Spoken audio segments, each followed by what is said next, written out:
ஆவியானவரே உம்மை நாங்கள் வரவேற்கிறோம் அப்பா. புதிய நாளுக்காய் உமக்கு நாங்கள் நன்றி செலுத்துகிறோம். சங்கீதம் 6, 8, 9. கர்த்தர் என் அழுகையின் சத்தத்தை கேட்டார். கர்த்தர் என் விண்ணப்பத்தை கேட்டார். கர்த்தர் என் ஜெபத்தை ஏற்றுக்கொள்வார். கிறிஸ்துக்குள் பிரியமானவர்களே, இந்த சங்கீதத்தில் கர்த்தர் என் அழுகையின் சத்தத்தை கேட்டார் என்று சொல்லி தாவீது சொல்கிறார். இன்னைக்கு எத்தனையோ விதத்தில் அழுது கொண்டு இருக்கிற நீங்கள் ஒருவேளை தனிமையில் அழுது கொண்டு இருக்கலாம், வேதனையோடு அழுது கொண்டிருக்கலாம், இரவுல படுக்க போகும் பொழுது அழுது கொண்டிருக்கலாம், சூழ்நிலையை நினைத்து அழுது கொண்டிருக்கலாம், பிள்ளைகளின் வாழ்க்கையை குறித்து அழுது கொண்டிருக்கலாம். இப்படி எத்தனையோ விதத்துல அழுது கொண்டிருக்கிற உங்களுக்கு ஆண்டவர் சொல்கிறார், உங்கள் அழுகையின் சத்தத்தை கேட்ட தேவன் என்று சொல்லி ஆண்டவர் உங்களுக்கு வார்த்தையை அனுப்புகிறார்.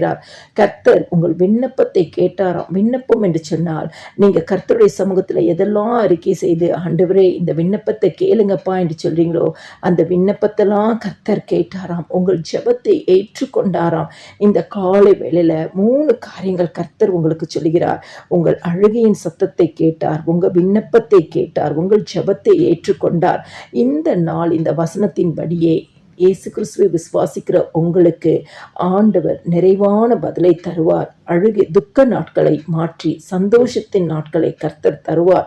உங்கள் விண்ணப்பத்தை கேட்ட தேவன் உங்கள் ஜெபங்களுக்கு பதில் தருவார். உங்கள் ஜெபத்தை ஏற்றுக்கொண்ட தேவன் நீங்க என்ன கேட்டீங்களோ அதன்படியே உங்களுக்கு உங்க வாழ்க்கையில அற்புதங்களை செய்வார். எல்லா துதியும் கனமும் மகிமையும் ஸ்தோத்திரமும் என் ஆண்டவராகிய இயேசு கிறிஸ்து ஒருவருக்கே செலுத்துகிறேன். ஆமென்.